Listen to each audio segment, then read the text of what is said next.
Hervé Bazin, Vipère au point, chapitre 8. Perrault reniflait, prenait le vent avec le pouce mouillé, braconnait pour le patron.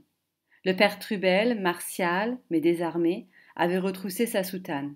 Il portait en dessous des culottes de velours gris. Martial, c'est-à-dire guerrier, c'est un mot qui est construit à partir du nom Mars, c'est le nom de la guerre dans la mythologie. Papa tenait son fusil sous le bras droit et sur l'épaule gauche, en bandoulière, son filet démontable à poche de mousseline. Tous trois, nous battions la haie à l'aide de badines de châtaignier. Des badines, ce sont des baguettes. Ravissant, cet affreux bâtard de Matin et des Pagnols tournait autour de nous, les oreilles rongées de tiques blanchâtres. Un matin, c'est un chien, donc Ravissant est le nom du chien, qui n'a rien de ravissant, vous l'aurez compris. Soudain, il se jeta dans le hallier. Le hallier est un buisson. Attention, cria Perrault. Un premier lièvre, classiquement jailli du talus, déboula, cherchant à gagner l'abri d'une rangée de choux, fut posément suivi par le fusil jusqu'à la distance convenable et foudroyé, termina une quadruple culbute entre deux touffes de ravenelles. Freddy se précipita. Ravissant broussait bien, mais rapportait mal. Brousser signifie sauter. Monsieur Réseau remit une cartouche de 7 dans le canon droit de son vieux Damas et pérora. Quand un lièvre vous part dans la culotte, il faut attendre pour le tirer et viser aux oreilles. Prenant sa victime des mains de mon frère, papa, d'un pouce victorieux, lui pressa longuement sur le ventre afin de la faire pisser. Machinalement, il se mit à siffloter l'air célèbre. La petite Émilie m'avait hier promis 3 poils de son cul pour faire un tapis. Mais soudain, il se rappela la présence du père Blanc. Oh, excusez-moi, l'abbé. Oh, on sait ce que c'est qu'un chasseur, répliqua l'autre. Mais je ne comprends pas comment vous pouvez tirer avec cette vieille pétoire qui ne supporte pas la poudre pyroxylée et qui fait une fumée du diable. Mon père considéra longuement son vieux fusil à chien et soupira. Oh, j'y suis habitué. À vrai dire, je voulais m'offrir une arme à ma couche chez Gastine Rainette, mais ma femme trouve la dépense excessive. Elle est pourtant ravie quand je lui rapporte du gibier. Certes, nous en avions même une indigestion. Rien n'est plus écœurant que le civet quotidien. Donc, le civet, c'est un ragoût qui est constitué des produits de la chasse, des bêtes qui ont été tuées pendant la chasse. On fait la sauce à partir du sang de l'animal. La saison de la chasse nous était cependant bien précieuse. Folcoche ne s'y hasardait jamais. Elle craignait trop pour ses bas, c'est-à-dire pour ses collants, encore que ceux-ci, depuis quelque temps, ne fussent plus de soie, mais de fil. Malgré tous ses efforts pour nous priver de ce plaisir, sous divers prétextes, elle n'avait pu y parvenir. Monsieur Réseau avait besoin de ses rabatteurs. Nous devions faire ce jour-là un tableau mémorable. Le Craonnet, parce qu'il est presque entièrement terre de seigneur, est resté giboyeux. Le poil l'emporte sur la plume, c'est-à-dire qu'il y a du gibier à chasser. Du lièvre, par exemple. Car les perdreaux, ce sont des oiseaux que l'on peut chasser aussi, sont trop souvent empoisonnés par les bouillies arséniatées employées contre le doryphore. Donc arséniaté, c'est ce qui contient de l'arsenic. Le doryphore, c'est un insecte. Râle, ramier, tourterelle, pullule. Le lapin part à tous les coins de haie. On aperçoit de temps en temps un renard qui trotte très loin, très vite, la queue entre les pattes et si ramassé sur lui-même qu'il faut un œil exercé pour le distinguer de ces gros chats de ferme assassins de couvée. Par représailles, à partir de 100 mètres des granges, mon père les exécutait tous sans distinction. Nous avions déjà rempli le carnier, c'est-à-dire une sacoche, et la poche à dos de monsieur Réseau se gonflait à vue d'œil. Un lièvre, 7 lapins de Garenne, 2 perdreaux gris, 2 rouges, un râle de genêt, 4 tourterelles, je n'oublie pas 5 mouches peu communes. Vous vous souvenez que M. Réseau s'intéresse beaucoup aux insectes et notamment aux mouches. Sur le coup de 6 heures, avis du clocher de Soledo, comme nous rentrions, un renard traversa rapidement le chemin creux de la Croix-Chouane. Monsieur Réseau avait l'arme à la bretelle. Il eut à peine le temps d'épauler et de tirer au jugé dans la haie même où le renard venait de rentrer. Nous l'en retirâmes, mort. « Vous avez un fameux coup d'œil !» s'exclama le révérend. Je vous laisse à penser quel fut le succès de notre retour. Freddy et moi, nous portions le renard attaché par les pattes à une grosse branche, comme les nègres quand ils ont tué un lion. Le père venait de nous donner une recette. Perrault nous emboîtait le pas, tenant au bout de chaque bras, par les oreilles, les 2 plus gros lapins qui balançaient mollement dans leur mort pour l'édification des populations.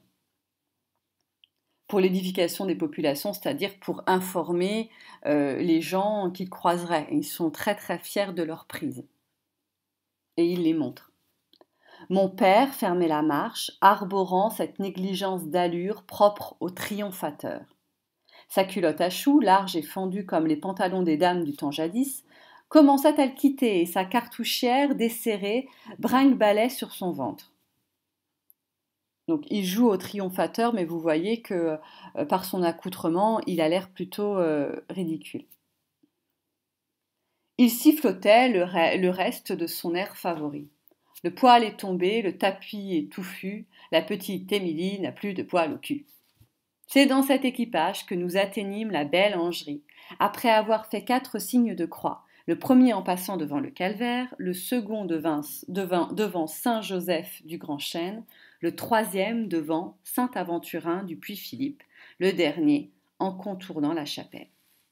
Donc vous voyez que la vie de ces enfants est véritablement rythmée par la religion. Déjà, nous nous refroidissions.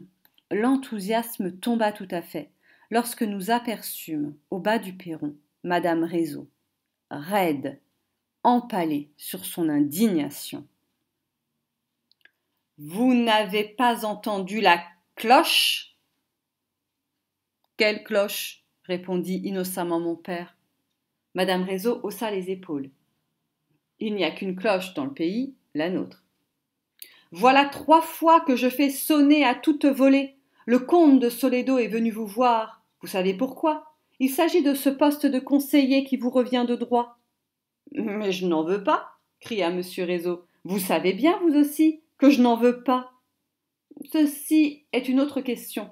En attendant, je ne peux croire qu'aucun d'entre vous n'ait entendu la cloche. »« Nous avons passé le vallon des Orfres, hasardai-je. »« Toi, je ne te demande rien, mon garçon. Je me doute bien que vous avez tout fait pour détourner l'attention de votre père. Tu n'iras pas à la chasse la prochaine fois. » Alors se produisit un événement considérable. Le grand chasseur se campa devant son épouse, les veines de son cou se gonflèrent et le tonnerre de Dieu lui sortit de la bouche. « Non, mes Paul, est-ce que tu vas nous foutre la paix, oui ?»« Vous dites ?» Folcoche restait pétrifié. Papa ne se contrôlait plus. Ce lymphatique devint violet. Un lymphatique, c'est une personne très molle. « Je te dis que tu nous casses les oreilles. Laisse tes enfants tranquilles et fous-moi le camp dans ta chambre. » Nous jubilions. Mais l'excès de cette colère de faible, bien douce à nos tympans, nuisait à notre cause. Folcoche connaissait son métier. Elle ne bougea pas d'1 centimètre, se statufia dans le genre noble. « Mon pauvre Jacques, dans quel état te mets-tu devant tes enfants ? Tu dois être souffrant. » Déjà, M. Réseau regrettait ses cris. D'un ton bourru, qui voulait sauver la face, il commanda. « Portez ce gibier à la cuisine, moi je vais me changer. » Il battit en retraite, tels ces généraux vainqueurs qui ne savent exploiter un succès provisoire. Restée maîtresse du terrain, Folcoche eut le soin de ne pas se venger trop vite. « Perrault, qu'est-ce que c'est que cette bête-là ? Mais c'est un renard, madame. Et un charbonnier encore. Il n'est pas gros. Perrault, vexé, lui dédia un mauvais regard. Vous en ferez tout de même une belle fourrure, madame. Une nuance d'intérêt passa dans les yeux de Folcoche, mais les remerciements lui coûtaient trop. Depuis plusieurs mois, elle cherchait à balayer le garde-chasse cuisinier, dont les fonctions, dans son esprit, étaient déjà dévolues à Barbelivien. De fait, Perrault fut liquidé peu après. Allons, venez les enfants, reprit-elle d'un ton neutre. Il faut aller vous laver les mains. La manœuvre consistait à nous isoler des témoins. Madame Réseau se contint jusqu'au palier. Mais là, les pieds, les mains, les cris, tout partit à la fois. Le premier qui lui tomba sous la patte fut Cropette, et dans sa fureur, elle ne l'épargna point. Notre Benjamin protestait en se couvrant la tête. Mais maman, moi, je n'y suis pour rien. Petit salaud, qu'il appelait maman. Folcoche le lâcha pour se ruer sur nous. Remarquez que d'ordinaire, elle ne nous battait jamais sans nous en donner des motifs. Ce soir-là, aucune explication. Elle réglait ses comptes. Freddy se laissa faire, il avait un chic particulier pour lasser le bourreau, en s'effaçant sous les coups, en le contraignant à frapper à bout de bras. Vous savez que le bourreau, c'est la personne qui est chargée de mettre à mort le condamné, et de façon plus générale, c'est une personne cruelle. Quant à moi, pour la première fois, je me rebiffais, c'est-à-dire je me révoltais, je ne me laissais pas faire. Folcoche reçut dans les tibias quelques répliques du talon, et j'enfonçais 3 fois le coude dans le sein qui ne m'avait pas nourri. Évidemment, je payais très cher ses fantaisies. Elle abandonna tout à fait mes frères, qui se réfugièrent sous une console, et me battit durant 1/4 d'heure sans un mot jusqu'à épuisement. J'étais couvert de bleu en rentrant dans ma chambre. Mais je ne pleurais pas. Ah non. Une immense fierté me remboursait au centuple. Au souper, papa ne put ne pas remarquer les traces du combat. Il fronça les sourcils, devint rose, mais sa lâcheté eut le dessus. Puisque cet enfant ne se plaignait pas, pourquoi rallumer la guerre? Il trouva seulement le courage de me sourire, les dents serrées, les yeux durs. Je le fixai longuement dans les yeux. Ce fut lui qui baissa les paupières. Mais quand il les releva, je lui rendis son sourire, et ses moustaches se mirent à trembler.